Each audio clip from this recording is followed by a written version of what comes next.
Today is March 21st, 2024. My name's Melissa Ackerman, and I will be interviewing Dot Haymann about the Dallas Jewish Community Israel Mission testimony. Thank you. Hi, how are you today, Good. Dot? How are you, Melissa? I'm great. Was this your first time visiting Israel? I assume it's not. No, I've been going to Israel since 1969, numerous times. I had a lot of family there. I still have a lot of family there. So we've made many trips over many years. And what was the last time you went before the mission?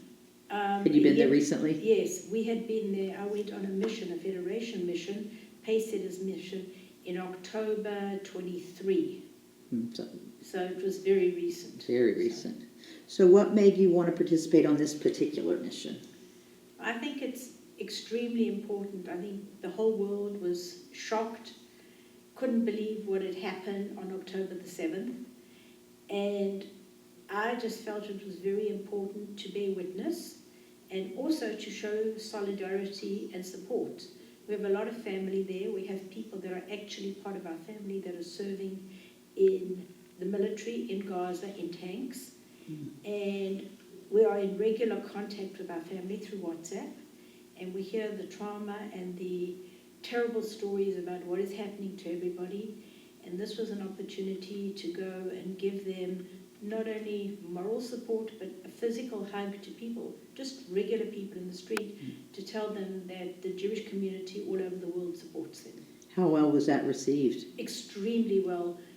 I think the overriding impression that everybody on this mission got was we went with a little bit of trepidation. I know I did. I mean, I didn't know if it was going to be safe, if it was a good idea to go, if it wasn't a good idea to go.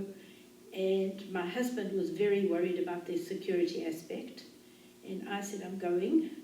And everybody, doesn't matter whether it was military people, people in hospitals, people in the street, was so delighted to hear that there was somebody coming from overseas to give them some support and moral support and also support in every way.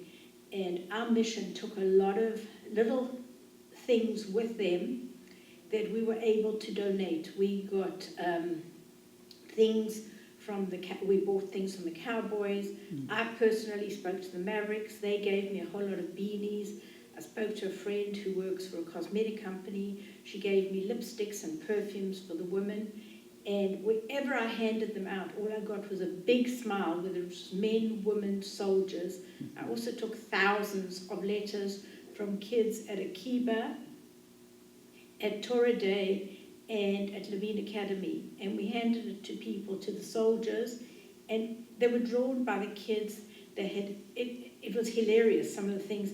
Some of the little girls wrote their phone numbers and said, if you ever come to Dallas, call my mother so that I can meet you. How did the soldiers respond to that? They loved it. They loved the drawings, the little stick drawings from the kids. They loved the fact that people had gone to the trouble to send them just a cheery hello. That's nice. That's a lovely thing to do. What were some of the most meaningful things you experienced on the trip?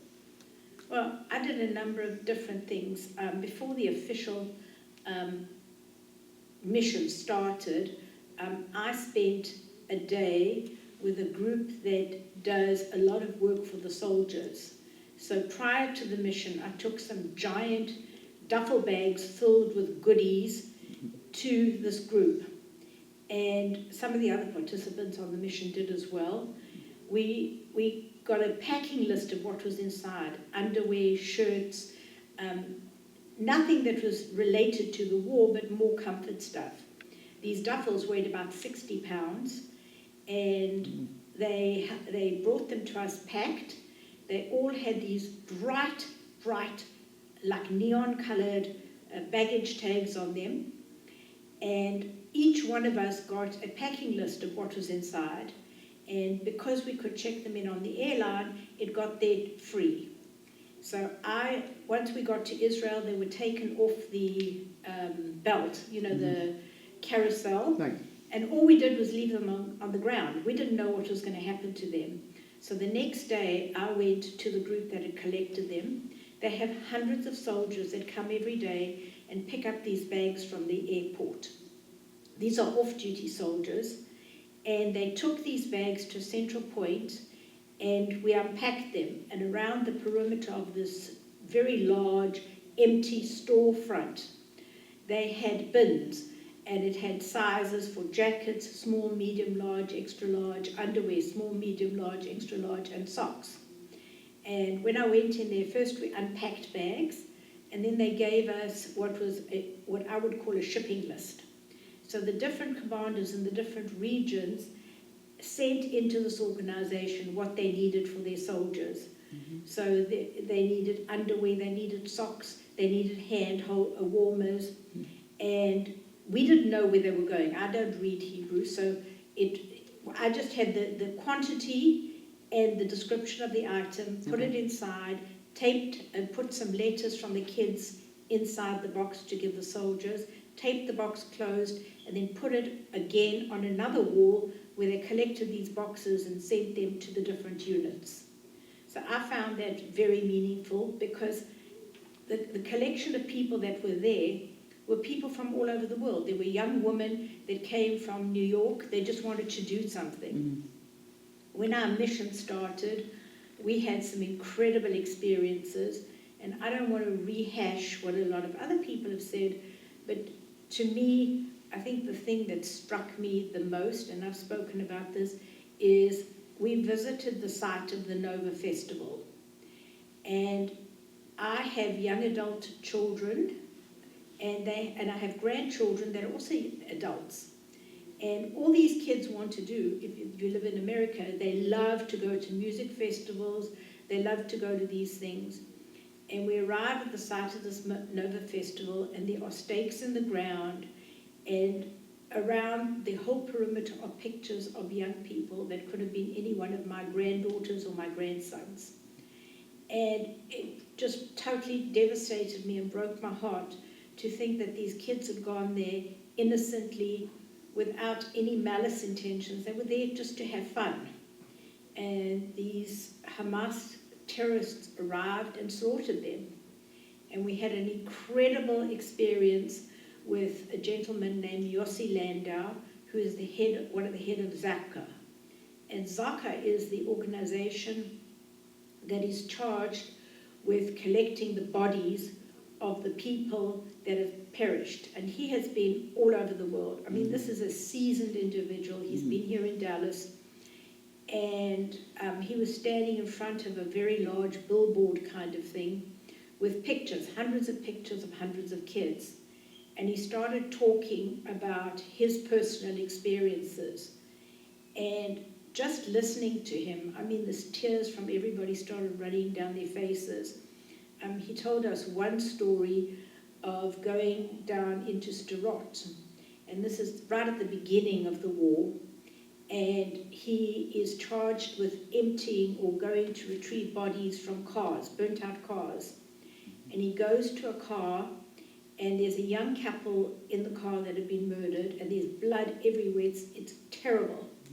And as he's bending down, he hears a little voice, and the voice says, "Are you a friend?" And he just doesn't know what to say. So what does he do? He says the Shema. And out from under the bodies crawls a little girl, 4-year-old. These had been her parents. And he takes her in his arms, and she hugs him, and he hands her over to somebody else who could look after her. But that, to me, I mean, can you imagine this poor little child with her dead parents? How frightened she must have been. She was frightened. But the fact that he knew that the only thing that she would recognize would be the Shema. She's an Israeli. Doesn't matter whether she's religious or not, but that's something that everybody knows. Mm-hmm. So that was the one thing. And then we're standing there, and he's talking, and he says to us, when he went to Kfar Aza, which is the kibbutz we visited, mm-hmm. he was charged with going into some of these homes that had been totally destroyed.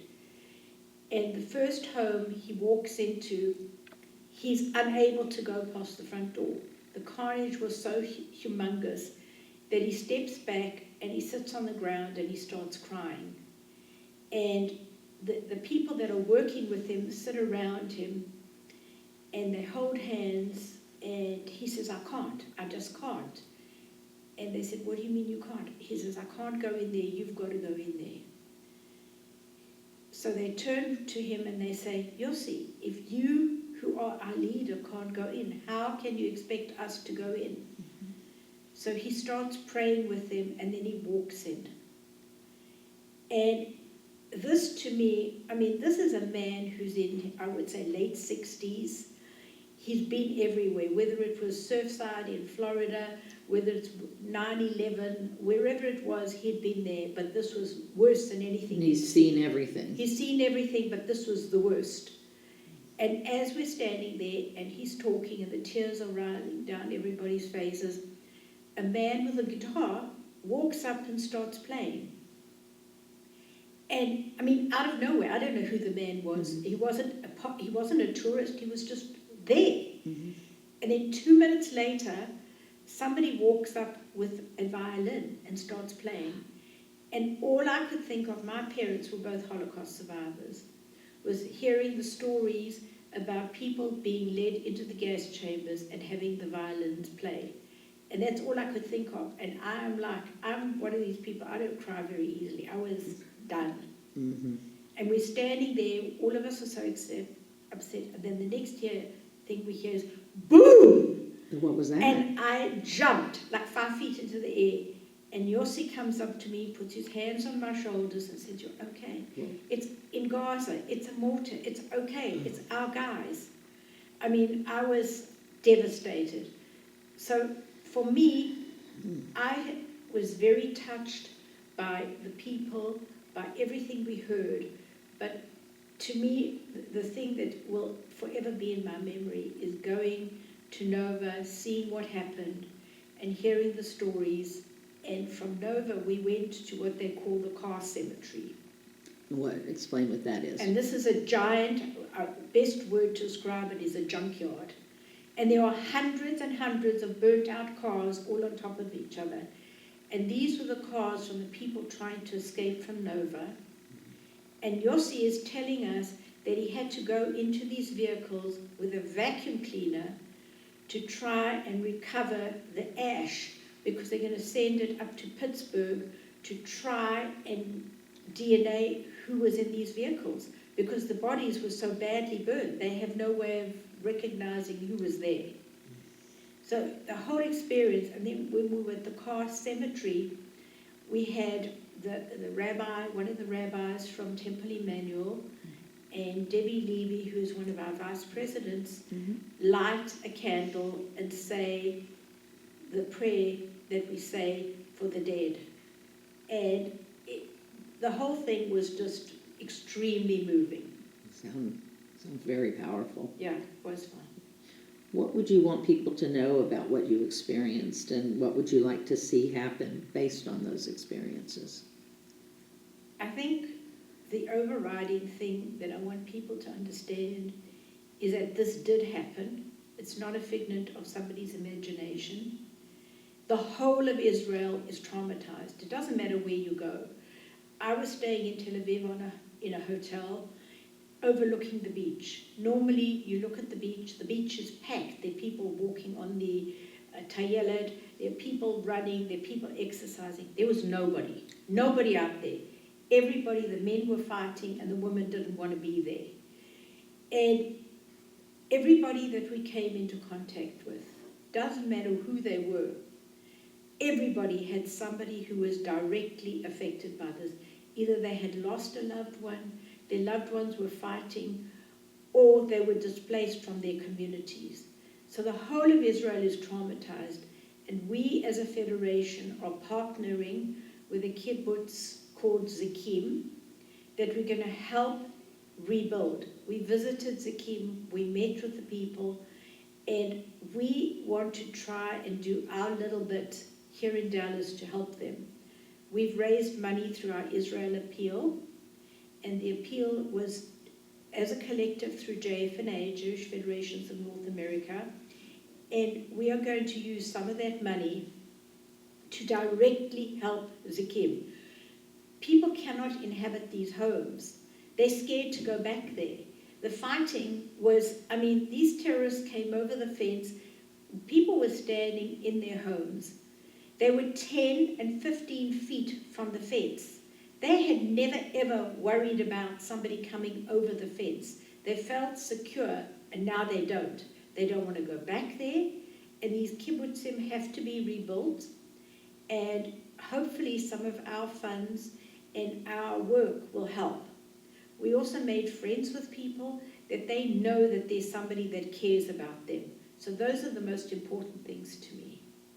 Okay, is there anything else I might not have covered that you want to be sure and talk about?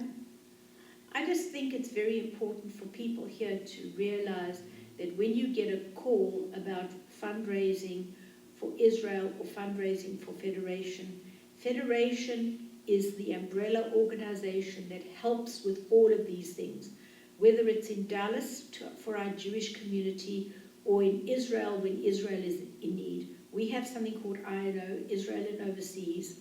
So these funds go directly to these people. Our Israel campaign, whatever funds were collected, there were no fees associated with it. Every penny went to Israel. And we've partnered with the Jewish Agency for Israel to make sure that those funds go where they're needed most. As a community, Dallas doesn't know where the money is needed the most, but people on the ground do, and we want to make sure that it goes where it's needed most. Okay, thank you so much for talking to me today, Dot. Thank you. Really appreciate it.